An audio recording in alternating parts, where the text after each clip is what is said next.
Witam was wszystkich bardzo serdecznie na kanale HardPC, gdzie dzisiaj przedstawimy wam bardzo wyjątkowy produkt.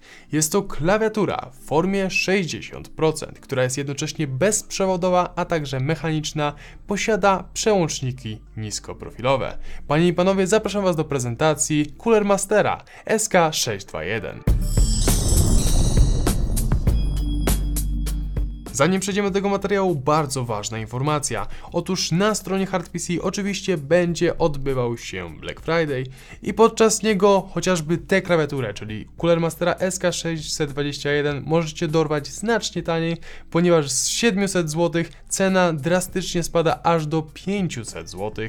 Dlatego też, jeżeli jesteście zainteresowani zakupem, to oczywiście linki macie na dole w opisie i radzę się spieszyć, ponieważ ta oferta jest ograniczona do wyczerpania zapasów. Klawiatury 60% potrzebne są wtedy, kiedy potrzebujemy jak najmniejszej klawiatury o jak największej funkcjonalności, albo można powiedzieć takiej samej jak na przykład klawiatura 10 keyless, czyli taka bez klawiatury numerycznej. Dlatego też możecie zauważyć, że praktycznie każdy klawisz posiada swój, można powiedzieć, klawisz alternatywny, który uaktywnia się przy pomocy specjalnego klawisza właśnie na klawiaturze. I możecie na przykład zauważyć, że nie ma w ogóle klawiszy funkcyjnych, mamy tylko tutaj właśnie cyfry od 1 do 0.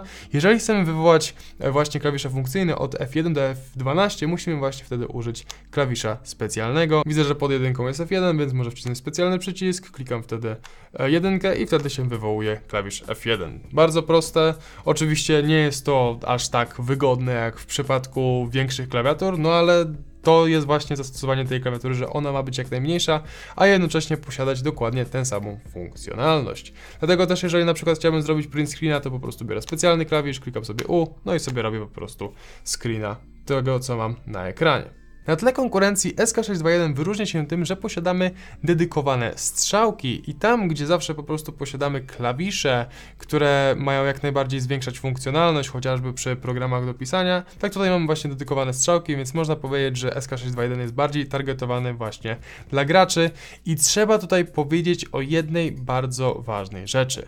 Jak już zresztą powiedziałem, klawiatury 60% mają być jak najmniejsze i zachowywać, można powiedzieć, tę samą funkcjonalność, no ale oczywiście nie obejdzie się bez jakichś strat. I tak jak właśnie zresztą powiedziałem wcześniej, w większości przypadków 60% klawiatur nie mamy dedykowanych strzałek, tak tutaj brakuje jednego bardzo ważnego klawisza, który nie jest aż tak ważny dla osób, które posługują się tylko językiem angielskim i nie posiadają znaków międzynarodowych. Jak możecie zobaczyć, tutaj posiadamy klawisz specjalny i ten klawisz specjalny uaktywnia nam właśnie te klawisze alternatywne. I to nie jest prawy Alt, to jest oddzielny klawisz, co znaczy, że tutaj stokowo nie ma prawego Alta.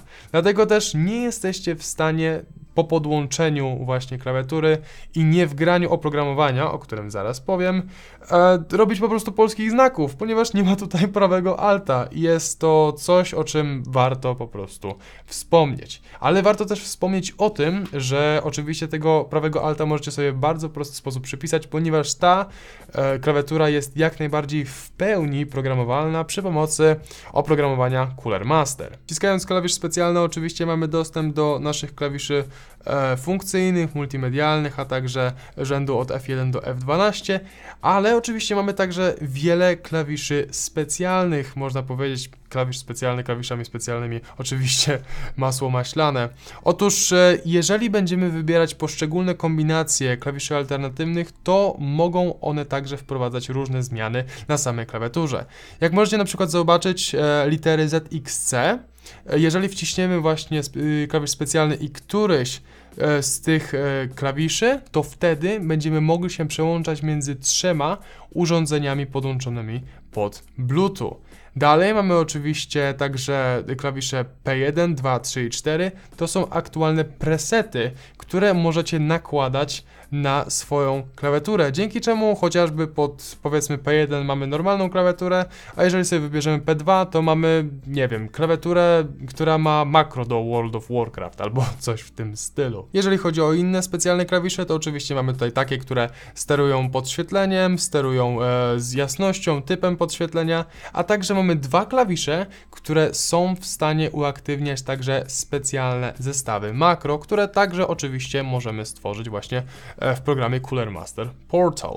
Jeżeli chodzi o baterię, najważniejszym czynnikiem jest tutaj oczywiście podświetlenie RGB. Jeżeli pracujemy razem z podświetleniem, to klawiatura na technologii bezprzewodowej jest maksymalnie w stanie wytrzymać 15 godzin.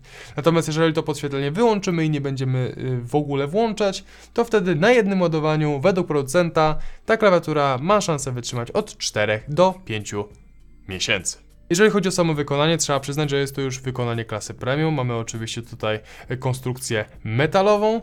Jeżeli chodzi o lewą ściankę, to mamy sobie taki bardzo mały przełącznik i ten przełącznik przełącza nas właśnie między trybem bezprzewodowym a trybem przewodowym, ponieważ jeżeli na przykład nie posiadamy Bluetooth, bądź klawiatura nam się rozładuje, to oczywiście przy pomocy USB typu C, który znajduje się na tyle klawiatury, możemy klawiaturę normalnie podłączyć i korzystać z niej jak z normalnej przewodowej klawiatury, bądź wtedy, kiedy chcemy ją skonfigurować, żeby właśnie stworzyć nasze własne makra. I ostatnia rzecz, o której bardzo trzeba powiedzieć, otóż są to same przełączniki, ponieważ jak zresztą możecie zauważyć, mamy tutaj niskoprofilowe kickupy.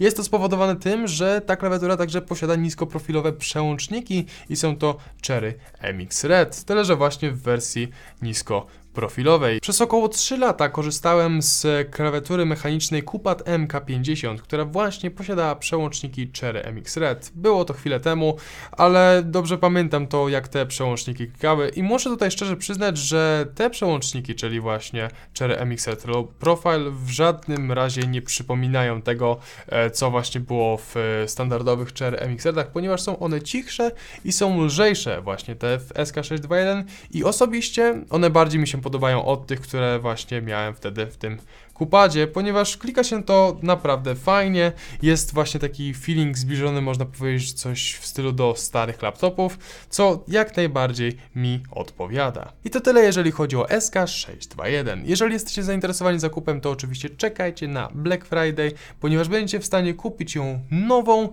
za 200 zł mniej niż w normalnej cenie, co wydaje mi się jak najbardziej się opłaca.